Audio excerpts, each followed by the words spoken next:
ஐயா அவர்கள் சொல்லுகின்ற பொழுதும் கூட சொன்னார்கள், அருணகிரிநாத பெருமானுடைய அடியொட்டி வந்தவர்கள் வண்ணச்சரவம் தண்டபாணி சாமிகள், முருகதாஸ் சாமிகள் என்று போற்றப்படுகின்றவர்கள்.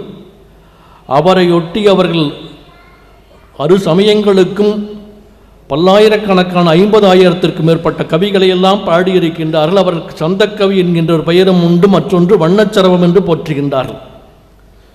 சரவம் என்பது பட்சி, அந்த பறவை அழிந்து விட்டது, பட்சிகளுக்கெல்லாம் பறவைகளுக்கெல்லாம் தலைவனாக இருப்பது அந்த சரபம். மனிதனையே தூக்கிச் செல்லுகின்ற ஆற்றலுடைய பறவையாக இருந்திருக்கின்றது. அதுபோல வண்ணத்திற்கு ஒரு சிறப்புடையதாக விளங்கியவர் வண்ணச்சரவராக போற்றப்படுகின்ற அவர்கள் 50,000 கவிகளை பாடியிருக்கின்றார்கள்.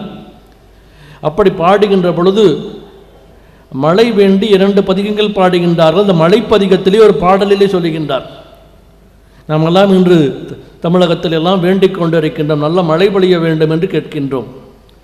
வள்ளுவப்பெருமான் சொல்வார், நீரின்றி அமையாத உலகு என்று சொல்வது போல இந்த உலகத்திலே எல்லாம் செயல்களும் நடக்க வேண்டும் என்றால் நல்ல மழை வேண்டும் என்று வள்ளுவப்பெருமான் சொல்லுவார். தானம் தவம் இரண்டும் தங்கா வீணுலகம் வானம் வழங்காதெனில் என்று சொல்லுவார்.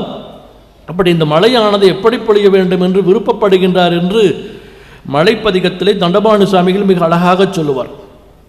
தமிழைப் போல மழை பொழிய வேண்டும். இந்த தமிழ் எந்த தமிழாக இருக்க வேண்டும்? அருணகிரிநாத பெருமானுடைய அந்த திருப்புகழினுடைய சந்தத்தைப் போல மழை பொழிய வேண்டும் என்று வேண்டுகின்றார். வெறும் தமிழாக இல்லை, அருணகிரிநாத பெருமானுடைய சந்தம்தான் மழையைப் போல பொழிகின்ற இடையராது பொழிகின்ற சந்தமாக இருக்கின்றது. அந்த சந்தத்தைப் போல மழை பொழிய வேண்டும் என்று கேட்கின்றார். தொண்டர்வாய் மொழி சிறிதும் சோராதும் புவியடத்து கண்டரலும் புகழ்வேரும் கதிர்வேலும் உடையோனே அண்டர்களும் பெரிதேத்தும் அருணகிரி முதலானோர் வந்தமிழ் பாட்டொழிவோல் மழை பொழிய புரிவாய். இந்த தமிழும் மழையும் கூட தமிழைப் போல, அதுவும் எந்த தமிழைப் போல? அருணகிரிநாத பெருமான் உள்ளிட்டு அருளாளரெல்லாம் பாடியிருக்கின்ற இந்த சந்த தமிழைப் போல மழை பொழிய வேண்டும் என்று கேட்கின்றார். அண்டர்களும் பெரிதேத்தும் அருணகிரி முதலானோர் வந்தமிழ் பாட்டொழிவோல் மழை பொழிய புரிவாய் என்று கேட்கின்றார். ஆகவே இந்த தமிழைப் போல நாம் இந்த உயர்ந்ததும் எங்கும் இல்லை. மற்றது தமிழுக்கும் சந்த தமிழுக்கும் எவ்வளவு வேறுபாடுகள் இருக்கின்றது என்பதை பார்க்கின்றோம். அதையெல்லாம் ஐயா அவர்கள் சொன்னார்கள். உமையாக இருந்த குமரகுருபரர் பாடுகின்ற ஆற்றலை பெற்ற பொழுது பாடினார்.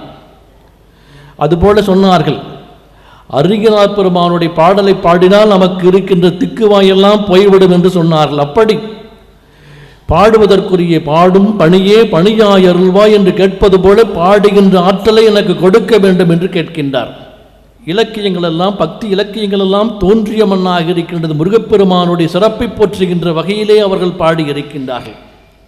அதில் 3 சிறப்புடையதை சொல்லுகின்றார்கள். அனுபூதியிலே சொல்லுகின்ற பொழுது சொல்லுவார்கள், முருகன் குமரன் குகனென்று மொழிந்து உருகும் செயல்தன் உணர்வொன்றருள்வாய் என்று சொல்லுவார். முருகப்பெருமானுடைய நாமங்களில் இது சிறப்புடையதாக போற்றப்படுகின்றது. முருகன் குமரன் குகன் என்று மொழிந்து உருகும் செயல்தன் உணர்வொன்றருள்வாய் என்று சொல்லி இந்த நாமங்களிலே உயர்வுடையதாக இருக்கின்றது என்று சொல்லுவார். இதைத்தான் மற்றொரு இடத்துல நமக்கெல்லாம் முதலிலே சொன்ன பாடல் எல்லாருக்கும் தெரியும்.